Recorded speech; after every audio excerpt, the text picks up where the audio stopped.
Bueno, vamos a seguir con contractilidad.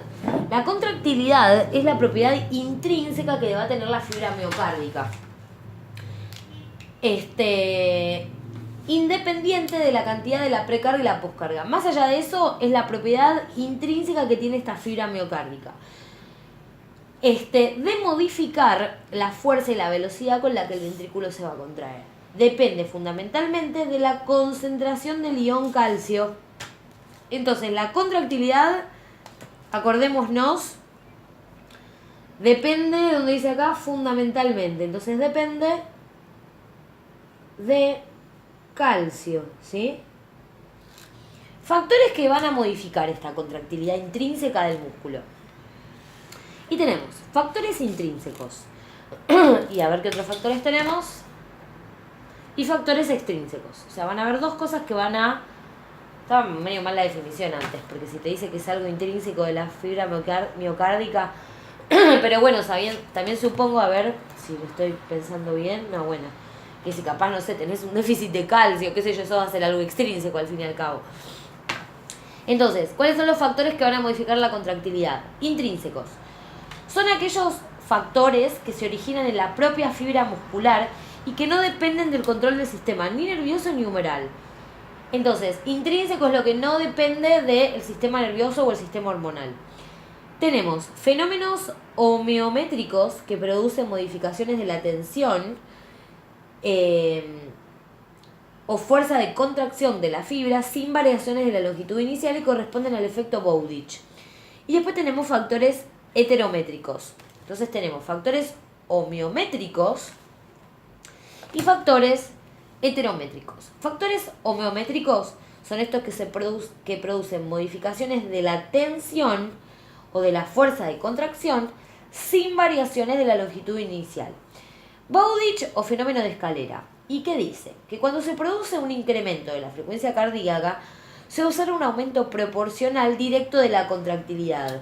Entonces, a medida que aumenta la frecuencia, me aumenta la contractilidad. A medida que me aumenta la frecuencia cardíaca, aumenta la contractilidad de esta cavidad. Esto se produce debido a que cuando aumenta la frecuencia cardíaca, por aumento del número de despolarizaciones, se produce un aumento de las fuerzas de las despolarizaciones de las fibras miocárdicas. A medida que tengo más frecuencias de descarga de las fibras del ritmo, ¿sí? Más contracciones musculares voy a tener. Entonces, al haber mayor número de mesetas, de fases 2, aumenta el ingreso de calcio por unidad de tiempo, con lo que aumentará la disponibilidad del ion, lo que llevará a un incremento de la contractilidad. Bueno, puse pausa porque les quería mostrar esto. Este es el potencial de acción de una fibra rápida, ¿sí? Las de las fibras musculares del músculo cardíaco, porque las lentas son las rítmicas, las del nódulo sinusal y todas esas. Y acuérdense que tenemos dos curvas.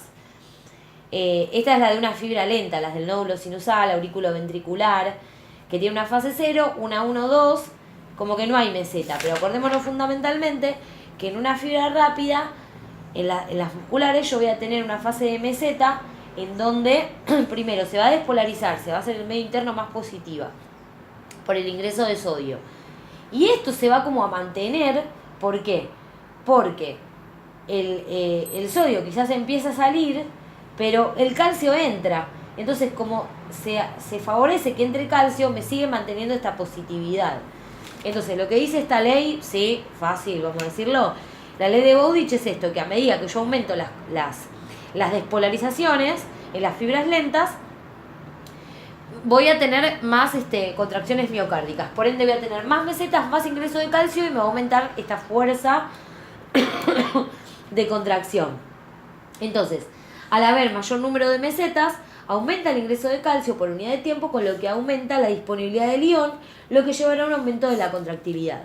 Y después tenemos mecanismos heterométricos que afectan la contractilidad intrínseca de este músculo del corazón, que dice que las variaciones de tensión por las modificaciones de la longitud, dice, se caracteriza por las variaciones de tensión por las modificaciones de la longitud inicial.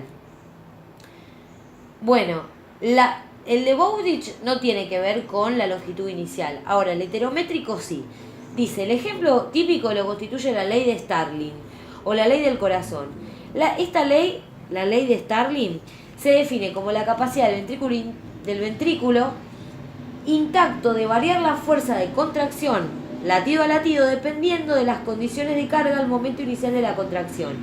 Esto significa que ante aumentos de longitud de las fibras para el músculo aislado o del aumento del volumen de fin de diástole para el ventrículo, se producirá un incremento proporcional de la tensión o fuerza de contracción hasta un punto donde disminuye y las fibras musculares se cortan.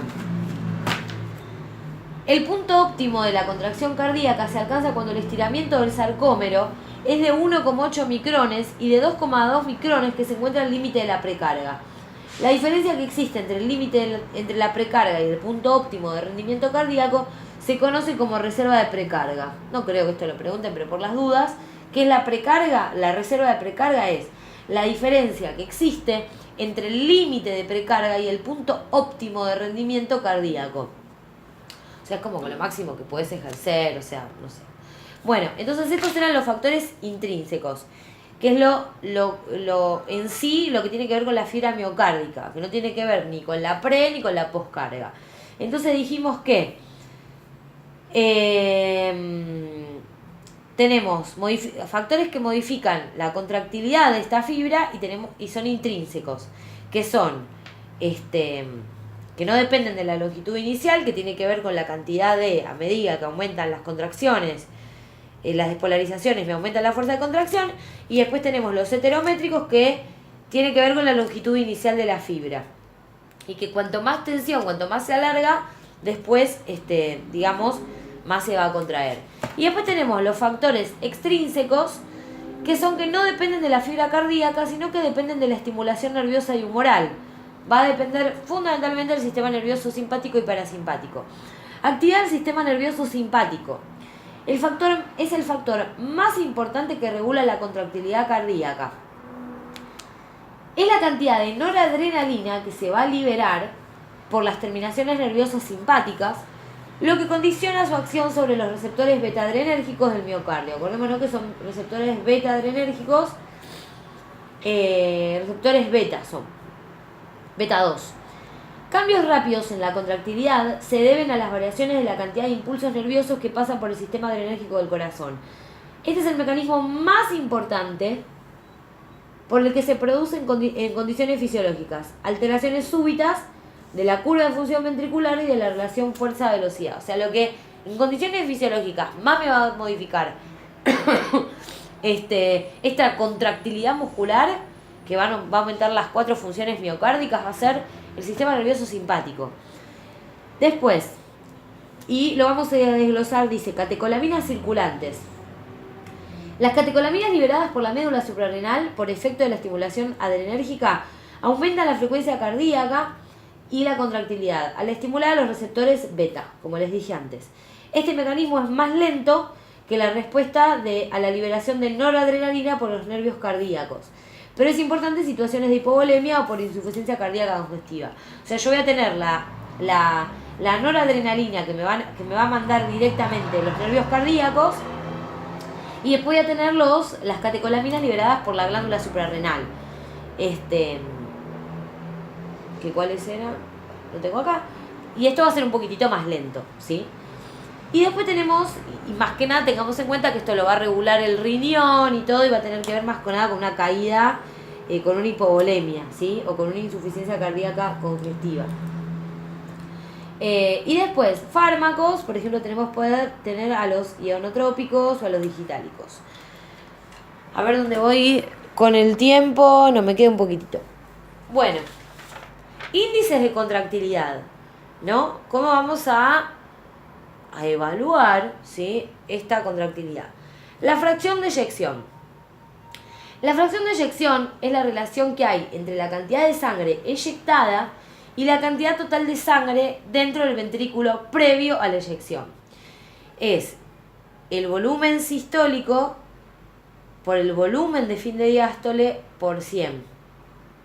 Entonces es el volumen sistólico por el volumen de fin de diástole por 100. Su valor normal es del 60% aproximadamente, que creo que es lo que les dije antes. Entonces, el volumen sistólico dijimos que era de 70 mililitros, ¿sí? ¿Se acuerdan? Que es lo que va a bombear en cada sístole el corazón. El volumen de fin de diástole, ¿dónde está acá? El volumen de fin de diástole, que sería lo mismo que el telediastólico, o sea, todo esto que queda al final de una diástole, que es de 120, va a dar que esto me quede 70 dividido 120, sáquenme la cuenta. A ver. Bueno, ahí lo dice, más o menos me dio tipo un 50 y algo por ciento. Pero esa es la idea. La fracción de eyección. Se dice que es un 60%. La fracción de eyección, teniendo en cuenta la contractilidad. Después tenemos la velocidad máxima de acortamiento. La cuestión es que acordémonos que esta fracción de eyección es del 60%. Ese es el dato que nos tiene que quedar. Fracciones de eyección capaz menores, habría que ver si son patológicas. Velocidad máxima de acortamiento o la velocidad de acortamiento de carga cero. Se obtiene a base de un gráfico que relaciona la velocidad de acortamiento, la velocidad, con la carga que es sometida a una fibra aislada. A medida que disminuye la carga, aumenta la velocidad de acortamiento.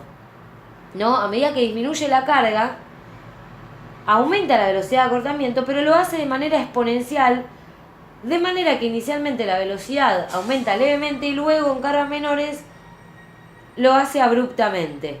O sea que cuanto yo menos le cargo al ventrículo, más rápido es como que se va a querer contraer. Y ahora bien, como se puede medir la velocidad de la carga cero y tampoco puede terminarse con esta curva exponencial, modificamos la escala ordenada, que solo tenemos... La verdad esto no me interesa, o sea, me parece como muy... la cuestión es que a medida que disminuye la carga, aumenta la velocidad. Dice, si aplicamos un estímulo inotrópico, más, la curva obtenida tendrá mayor velocidad de acortamiento y mayor velocidad máxima. Voy a cortar estos dos videos, los voy a cargar y voy a pasar a lo que es la relación presión-volumen, la curva de presión-volumen. A ver cuánto va a ocupar.